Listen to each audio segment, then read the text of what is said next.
हो हो, आता फोन ठेव. आईचा फोन होता. बहिणीचं लग्न ठरलंय ना. फर्निचर खरेदीसाठी अनेक शॉप मधल्या सेल आणि डिस्काउंट बद्दल बोलत होती. अहो, या सेल आणि डिस्काउंटच्या मोहात आपण टिकाऊ नाही, टाकाऊ फर्निचरची खरेदी करतो. मजबूत आणि लॉंग लाईफ फर्निचरसाठी माझ्या विश्वासाचं एकच नाव, समर्थ फर्निचर मॉल. सर्व प्रकारचे ब्रँडेड फर्निचर आणि विविध नामांकित कंपन्यांचे इलेक्ट्रॉनिक वस्तू आणि दर्जेदार स्टीलची भांडी, आकर्षक क्रॉकरीज, आता हे सर्व एकाच छताखाली, अर्थात समर्थ फर्निचर मॉल मध्ये. माझे आई बाबा फर्निचर बस्ता खरेदीसाठी इथे येत आहेत, पण तुम्ही कधी येताय? समर्थ फर्निचर अँड मॉल, शाखा नंबर 1 घुलेवाडी संगमनेर, शाखा नंबर 2 कोल्हार घोटी हायवे, सुगाव बुद्रुक, तालुका अकोले, जिल्हा अहमदनगर. राहुरी तालुक्यातील गुहा गावातील धार्मिक स्थळ हे कानिफनाथांचंच असल्याचा गावकऱ्यांनी पत्रकार परिषदेतून दावा केलाय. या ठिकाणचं धार्मिक स्थळ हे वादग्रस्त आहे. हिंदू आणि मुस्लिम या दोन समाजामध्ये या देवस्थानवरून तेढ निर्माण झालाय. हे दोनही समाज हे देवस्थान आमचंच आहे असा दावा करतायत. काही दिवसांपूर्वी या ठिकाणी कानिफनाथ महाराजांची मूर्ती बसवली गेली. तेव्हापासून मुस्लिम समाजानं राहुरीच्या तहसील समोर धरणे आंदोलन सुरू केलंय. तर काल गुरुवारी सकाळी अमावस्येनिमित्तानं माजी आमदार तसेच शिर्डी संस्थानचे माजी अध्यक्ष चंद्रशेखर कदम आणि देवळाली प्रवरा नगर परिषदेचे माजी नगराध्यक्ष सत्यजित कदम यांच्या उपस्थितीमध्ये या ठिकाणी महाआरती झाली. यावेळी गावकऱ्यांनी पत्रकार परिषद घेत या मंदिराविषयी माहिती दिली आहे. हे कानिफनाथांचंच मंदिर असून या ठिकाणी जी गुफा आहे त्यावरून या गावाला गुहा नाव पडलंय. तसेच या प्रकरणी ऐतिहासिक दाखले वकील ॲडव्होकेट प्रसाद कोळसे यांनी माध्यमांना दाखवलेत. हिंदू मंदिरे व हिंदू धर्माविषयी वंचित आघाडी बहुचित वंचित आघाडीला हीच भूमिका का असते? वंचित बहुजन आघाडीने आमच्या गुहा गावच्या प्रकरणात नाक घुपसू नये. तसेच कोण अनिल जाधव असेल यांनी आम्ही त्यांना जशाच तसे उत्तर देऊ. ज्यावेळेस कानिफनाथ महाराज भ्रमण करत होते त्यावेळेस आमच्या गुहामध्ये मुक्कामी राहिले. मुक्कामी राहिल्यानंतर इथे त्यांनी त्यांचं ध्यान करण्यासाठी तिथे गुंफा तयार केली. त्या गुंफा तयार झाली, इथं कानिफनाथ महाराजांचं वास्तव्य झालं. त्यानंतर हे गाव तयार झालं. ह्या गावाचं नाव तेव्हापासून गुहा हे गाव नाव पडलेलं आहे. आणि इथं कानिफनाथ महाराजांचं पूर्वीजातपासनं प्रचिती आहे आणि आहेत ते इथून मडीला गुहा जाती असा इतिहास आहे या गावाचा. आणि या गावाचं ऐतिहासिक नाव गुहा हे आज कानिफनाथांच्या गुहेमुळे गुहा नाव पडलेलं आहे. या ठिकाणी मंदिर आणि मस्जिद असा वाद सुरू आहे. नेमकं तिथे काय आहे, कोणतं मंदिर आहे हे तुम्ही स्पष्ट करा. इथं त्या कानिफनाथ मंदिरात इनामी मिळकत जमीन आहे. खरा वाद रमजान शहा किंवा जमिनीमुळे हा वाद चालू झालेला आहे. आमचं हे ग्रामदैवत आहे गुहा कानिफनाथाचं आणि त्या लोकांचं त्यांनी रमजान शहाचं नाव बळच आणलेलं आहे. कुठून आणलं आम्हाला माहित नाही. गावामध्ये कुठेही रमजान शहाचं अस्तित्व पण नाहीये. हा मिळकतीसाठी फक्त वाद आहे, जमिनीसाठी वाद आहे. आमचा आणि मुस्लिम समाजाचा आजपर्यंत कधीही वाद झालेला नाही पण आहे. ही वादाची ठिणगी कधी पडली, कशी पडली, नेमकी किती साली तुमच्या लक्षात आलं हा वाद आहे? ही 2015 पासून वादाची ठिणगी पडलेली आहे. 2020 ते 21 मध्ये प्रॉपरली यांनी तहसील मार्फत तलाठी ऑफिसला ज्यावेळेस नोंदणी आली वक्फ महामंडळ मार्फत किंवा हे रमजान शाह अली दर्गा असे नाव उतार्यावर लावा, तिथून पुढे वास्तविकता ही ठिणगी जास्त मोठी पेटत गेलेली आहे. त्या मंदिरामध्ये असे काही हिंदू धर्माचे चिन्ह आहेत का की जे तुम्हाला माहिती आहेत आणि जे पुरातन आहेत?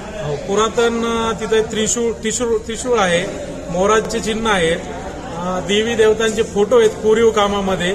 आणि मुळात म्हणजे तिथे एक गुहा आहे आतमध्ये. त्या गुहेमध्ये महादेवाची पिंड आहे. ती या लोकांनी रातोरात बुजून त्याला भिंत बांधून बंद केलेली आहे. ती अजून आम्हाला पुरातत्व खात्याला कळवून काही त्याचे पाठपुरावे करून ते आम्हाला ओपन करायचे आहे. ती महादेवाची पिंड महादेव पुरातन काळापासून तिथं डांबून ठेवलेले ते ओपन करायचे आहेत आम्हाला.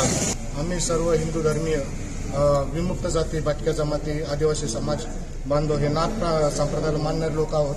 तरी हे जे आमच्या गावाचं जे मंदिराचा वाद आहे त्या मंदिरात आमच्या ह्या सर्व समाजाचा सक्रिय सहभाग आहे. हे जे मुस्लिम लोक आंदोलन करतायत हे एकदम चुकीचं आहे आणि त्या मुस्लिम समाजाच्या आंदोलनात जो बाईट देतोय युनुस आलम शेख हा एका संस्थेचा भ्रष्टाचारी, तो या गावचा रहिवासी पण नाही. आता या कानिपनाथ देवस्थानचं साधारणतः 1.5 वर्षापासून हा वाद चालू आहे. याबद्दल आम्ही महसूल मंत्री यांच्याकडे एक अर्ज दाखल केलेला आहे. या प्रकरणाची पूर्ण चौकशी व्हावी महसूल खात्यामार्फत असा अर्ज दिलेला आहे. त्याबाबत महसूल मंत्र्यांनी आदेश करून जिल्हाधिकारी अहमदनगर यांची एक समिती गठीत करून त्याबाबतचे एक अहवाल तयार करून राज्य शासनात सुपूर्द पण केलेला आहे. आणि तसेच या मुस्लिम समाजाने काही हिंदू लोकांविरुद्ध मनाई हुकमाचा दावा दाखल केलेला आहे आणि तो अजून प्रलंबित आहे. आणि याबाबत आपल्याकडे काही लेखी पुरावे आहेत का पुरातन? हो, खूप लेखी पुरावे आहेत. याबाबतचं जर सनद बघितली 1854 ची सनद आहे, ती मोडी लिपीत आहे, तिचं मराठी भाषांतर केलेलं आहे. त्यावर स्पष्टपणे उल्लेख आहे एक श्री कानिपनाथ देवस्थान असून इथं देऊळ आहे. 2004 साली याबाबत राहुरी न्यायालयात काही खटला दाखल होता, त्यामध्ये काही उल्लेख आढळतोय का? या मुस्लिम समाजाने जे आता बोगस ट्रस्ट केलेलं आहे त्या ट्रस्टचा जो अध्यक्ष आहे त्या अध्यक्षांनी राहुरी न्यायालयात एक मनाई हुकमाचा त्याच्या कुटुंबियांविरुद्धच एक दावा दाखल केलेला होता आणि त्याच्यात त्याने स्वतः स्पष्ट केलेलं आहे की ह्या मिळकती ज्या आहेत ह्या श्री कानिपनाथ देवस्थानच्या आहेत आणि त्यावर राहुरी न्यायालयाने निकाल पण दिलेला आहे आणि त्या निकालात निरीक्षण नोंदवलेलं आहे की सदर मिळकती ह्या कानिपनाथ देवस्थानच्या मालकीच्या आहेत. आता आपण जो न्यायालयात लढा चालू केलेला आहे तो कुठल्या न्यायालयात आहे आणि त्याची स्टेज काय आहे? आता सध्या आम्ही अजून हायकोर्टात दाखल करणार आहोत, अजून दाखल केलेलं नाहीये. परंतु ज्या मुस्लिम समाजाने तिथे वक्फमध्ये जो दावा दाखल केलेला आहे त्याच्यात आम्ही आमचं म्हणणं मांडलेलं आहे आणि वक्फ बोर्डमध्ये आम्ही या त्यांनी कसं बोगस ट्रस्ट उभं केलेलं आहे त्याबाबतचा अर्ज केलेला आहे, परंतु अद्यापपर्यंत ते प्रलंबित आहे. कधी केलेला आहे अर्ज? तो अर्ज दाखल करून साधारणतः 1 वर्ष 1.5 महिना झालेला आहे. काही नोटीस वगैरे आल्या? कुठल्याही नोटीस आलेल्या नाहीत.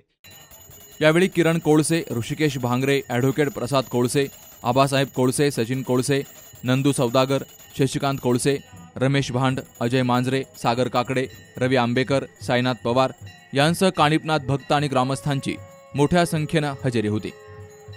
सुहास जाधवसह शरद पाचरणे, सी न्यूज मराठी, राहुरी.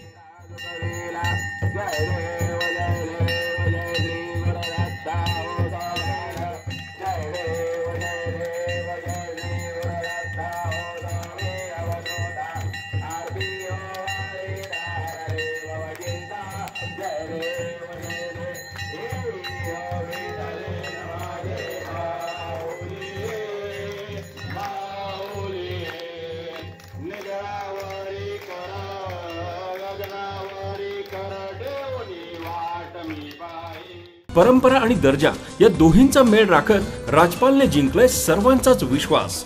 म्हणूनच असंख्य कुटुंबांच्या बस्त्यांची परंपरा आजही राजपालमध्ये अविरत सुरू आहे. सूटिंग, शर्टिंग, साड्या, जेंट्स, लेडीज, चिल्ड्रन्स वेअरचे भरपूर प्रकार. हो, लग्नाच्या बस्त्यासाठी पाहुण्यांनी राखला यांचा मान आणि संपतरावांचं नाव घेते. राजपाल हाय आमच्या नगर जिल्ह्याची शान. राजपाल, नवीन नगर रोड, संगमनेर. विश्वसनीय कापडांची अखंड परंपरा.